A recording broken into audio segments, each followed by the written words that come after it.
All right, this is one of the large cases, and I'm going to sacrifice this case for the custom build I'm going to be doing. So what I've done so far is I drilled out the hinges in the back, and I think what I'm going to do with the top is I'm going to make a wall hanging out of that. It's not perfect, but it's in nice shape, decent enough to hang up for display. So this was the set 10092 and came with that metal top tray. There was a cardboard insert in here, and then all the trays. So what I've done is I drilled out the spot welds on the two ends, and then there's 12 spot welds along the front here. But for what I need, I'm going to be able to fit my pattern on the bottom, and this bottom is nice and straight except for one little bump right here, and I won't need to use that section. So I'll use most of this for the body of my custom Erector truck. All right, so I've cut out 3 edges of the bottom. So I just cut around like this, and then when I cut the back, I'm going to cut right along here and right along here, and then that will keep this piece all attached. The way I ended up deciding to cut it, I didn't have to drill out those spot welds. So, and then I need about probably 3/8 to a half an inch on the fold over here, and I'll use that. But I can fold the stuff, but with that already there, I thought I would leave it just as a detail. And I just used an angle grinder with a cutoff wheel in it. And, make sure that you have the guard on and that you're wearing safety glasses and all of that. It does produce a lot of sparks and a lot of junk. So just be aware of that. If you feel you need to have a dust mask on or a respirator, use that as well. All right, that's the main piece that I was going for. And I just wanted to show you, if you haven't cut something like this before, when you cut it, it leaves a really ragged edge there. And then what I do is I just take a larger size metal file and just real quick back and forth across it, kind of flat, and that'll take that sharp edge off of there, and you don't have to worry as much about cutting yourselves. Gloves are a good idea when you're working with sheet metal like this. All right, to make the cuts, the straight cuts at least, for my truck body, I'm using one of these Central Machinery to Harbor Freight 30-inch 3-in-1 tool. It's a shear, press, brake, and slip roll, and it works really good to make nice straight cuts unless you don't have the metal held down correctly and you let it slip. And then fortunately it cut the correct way, or didn't cut the bad way. So I've got the fold over there that I need. So the body of the truck is here. This right here will fold over. This bottom will fold over, and then the back part will also fold over for mounting the back of the truck and the doors. So what I find the easiest thing to do is just to stick the paper pattern right to the sheet metal for something like this. And I'm going to take this to my home shop and use a bandsaw, and I'll cut the curves with a bandsaw and then clean them up on a drum sander. So here I've got the pattern for the back, and what I do with these is I use a spray adhesive. Let me see here. So 3M Super 77. And this stuff right at the beginning, it's pretty forgiving to re-stick it if you need to. So I don't go crazy with the spray.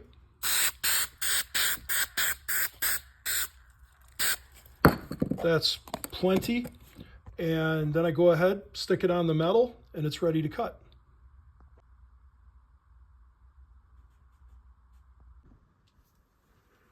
Side pieces are finished.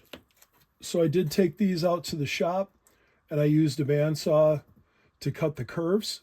And then I've started laying out some of the holes for mounting this together. So the side of the truck, this back 1/2 inch lip on this piece will get bent in, and this piece will attach to make the back of the truck. And the way this is going to work is along this line right here, I will put a fold in to match up this angle right here.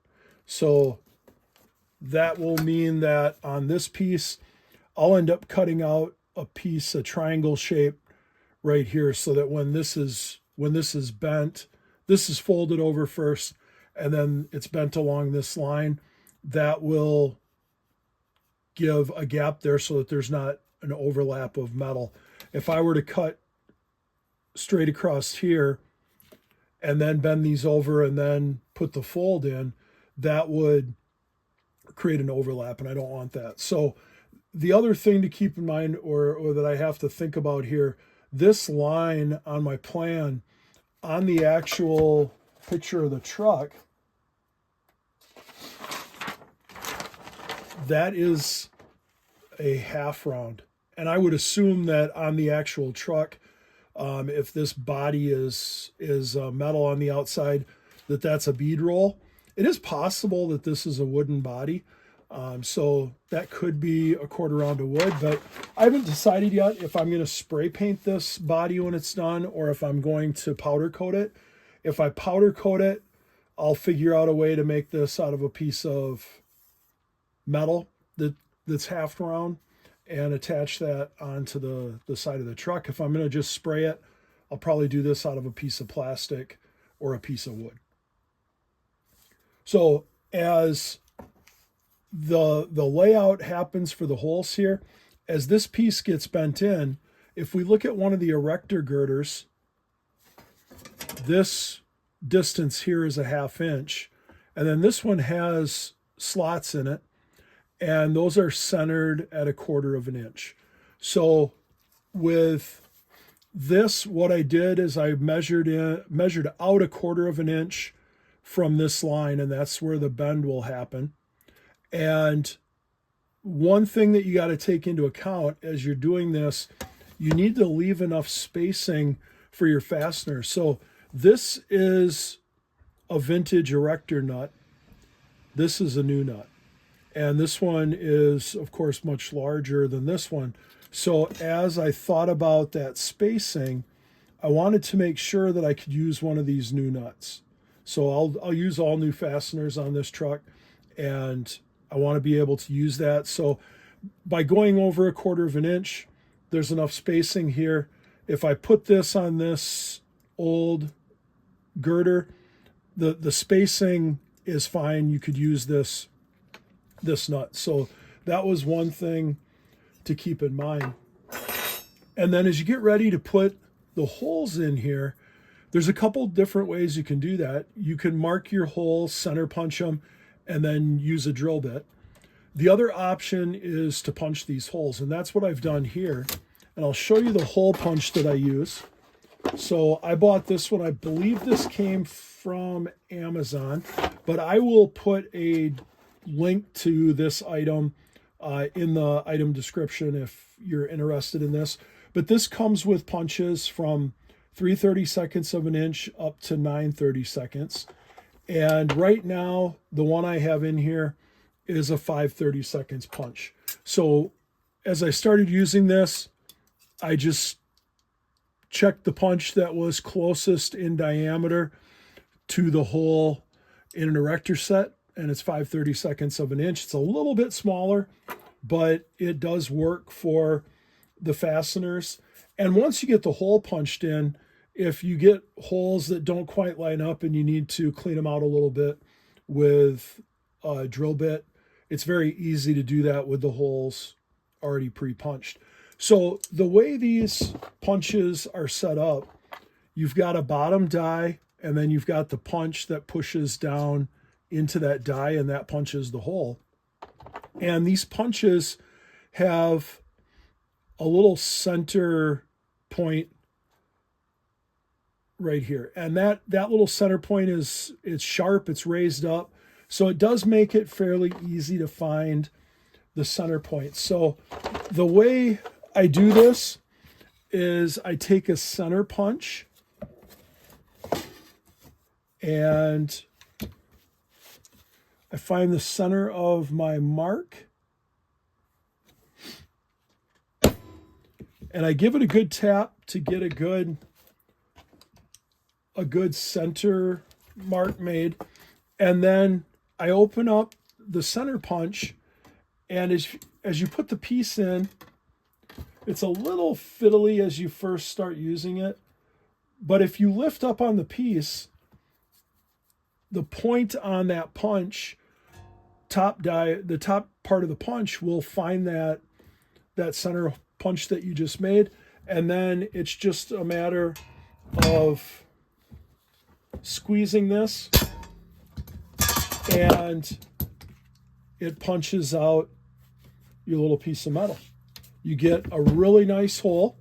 And the nice thing about it is if you drill this through, you're going to get a sharp edge on the back. With the punch here, you don't get a sharp edge. So it makes a really nice hole, and there's not a bunch of cleanup to do doing it this way. So if we take one of the 832 Erector bolts that fits in there, it is a tighter fit, so you got to be aware of that. And there are some holes on the other custom trucks that I've made where I'll get two holes that don't quite line up. And like I said, then I go ahead and drill those out with a little bit bigger drill bit. The head of the bolt covers it, the nut covers it on the backside, so you don't end up seeing that. But most of the time, with careful measuring, things line up really nice. This bottom lip right here will get bent under, and that will hold the floor of the truck. I can also run some bracings across. So I've got a hole that I'm going to put at the rear, one at the front, and then 3 in the middle. And that'll give me some options. Now the spacing that I'm using is 1/2 inch on center, 1/4 inch in. If we measure the spacing on an Erector girder, it's 1/4 inch in and then 1/2 inch on center spacing. So this way, when I get ready to mount the body to the chassis, I should be able to run braces across and have mounting points to connect to the chassis by using these hole dimensions that fit within the Erector girder dimensions. So that'll be very helpful. And it's just a little bit of thinking ahead as you're planning out a build. And then the last thing I wanted to do is just talk real quick about the scale. So when I find a drawing like this, and this is the one I'm using to pattern the body, I blow it up on a photocopier, so I enlarge it, and I get it to a point where I measure the tire. And I'm using a white truck chassis for this, and I want to get this scaled to the Erector scale. So right now, if I measure the diameter of this tire, it's 3.5 inches. If I measure the diameter of this one, it's 4 inches. So it's just a matter of figuring out the percent. So if you take 3.5 and you multiply it by, let's say, 110%, that will get you close to 4 inches, but not quite. If you go to 112%, it gets you to like 3.9. If you go to 114%, that will get you to the 4 inches.